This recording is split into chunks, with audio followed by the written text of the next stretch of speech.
Hi, everyone. My name is Kylie. Beauty doesn't save you, purpose will. We live in a culture that teaches women that their worth lies in being likable and being soft and being feminine. But at the same time, it's a hustle harder. We need to become more, we need to be more, and to never stop. We're taught that maybe subtly and sometimes out loud, that being attractive can open doors, that it can make life a little bit easier. More smiles, more approval, more opportunity. And it's true because beauty in our world has become a form of currency.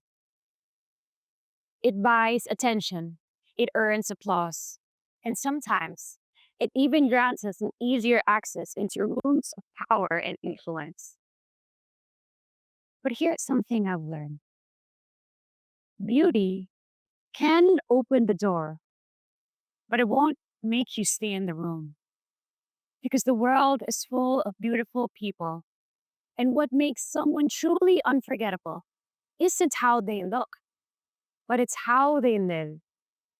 It's the ones that live with character, with substance, and with values are the ones who not only succeed, but ultimately stay fulfilled.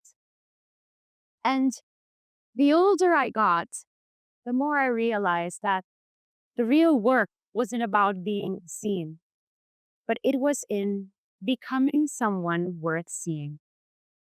And I didn't always understand that. A few years ago, I went through one of the hardest phases in my life. I struggled with depression.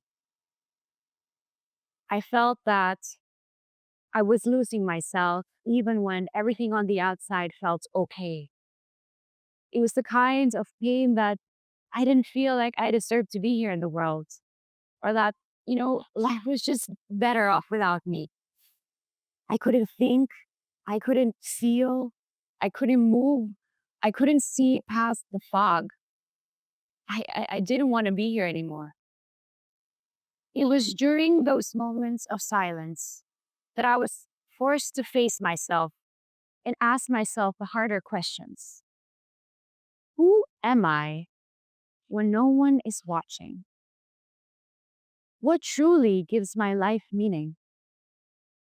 What do I want to contribute, not just achieve? Those moments of darkness taught me something that I wouldn't have learned any other way. And that's purpose wasn't found in perfection, but it was found in pain. It's found in the moments that you decide to keep going, to heal, and to grow, and to help others heal too. And that's how I found mine. That journey through depression became the start of something new. I used to think that strength meant independence. It's about not being able to ask for help. But the older I got, the more I realized that real strength came from connection. It's about allowing people to see you not at your most perfect, but at your most vulnerable and at your most honest. And that's how Mental Health Matters was born. It started from a place of knowing what it felt like to be in the dark and wanting to be that voice and that hand, a reminder that someone else needs to keep going or that you need to keep going. I started speaking about mental health not because I knew all the answers, but because I knew how it felt like to have none.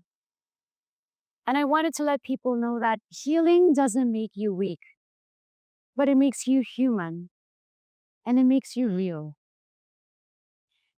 And if there's one thing I know, is that you cannot heal alone.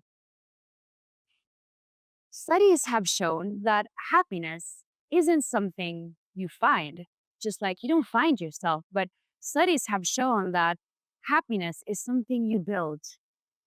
One of the longest running studies in the world was the Harvard study on adult development, which followed a number of people over a span of 80 years. found that the single strongest predictor of health and happiness wasn't success, it wasn't your achievements, nor it was money, but it was the quality of your relationships. So maybe happiness isn't about how much you achieve, but it's how deeply we connect.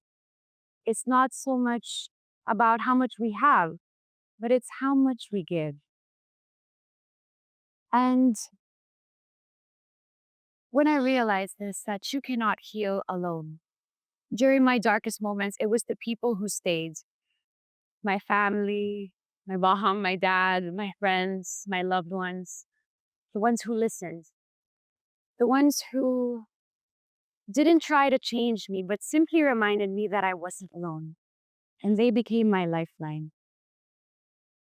I'm very happy to be in a healthy and happy relationship now. And the one thing I've learned is that the best relationships make you want to become a better person, not just for them, but for yourself. Because healing, it doesn't happen in isolation. It happens through love, through listening, through kindness, to the quiet presence of those who just care. And when you surround yourself with love, with real connection, you don't just survive, but you feel and you grow. You realize that the most beautiful thing about life isn't about just living and being perfect, but it's about who you spend your life with. In the end, what saves us isn't beauty, it isn't success, and it isn't even strength, but it's connection, it's purpose, and it's love. The pain we go through, it isn't punishment, but it's preparation. It softens us, it deepens us, and it teaches us compassion. It teaches us that we're not just here to live, but to feel and to grow and to give. And the people we meet along the way, the ones who stay, the ones who remind us of who we are when we tend to forget, they are the anchors that will keep us grounded. And purpose, that's the light that will pull us forward. That's what turns pain into meaning and meaning into movement. Because at the end of the day, life is about showing up with your scars, with your wounds, and with your lessons, and with your love, and still choosing to keep going. So, if ever you get lost, I hope you remember this. Let your pain teach you, let your purpose guide you, and let the people who love you hold you up until you can stand again. And that's when healing happens. And that's when life begins again. Thank you.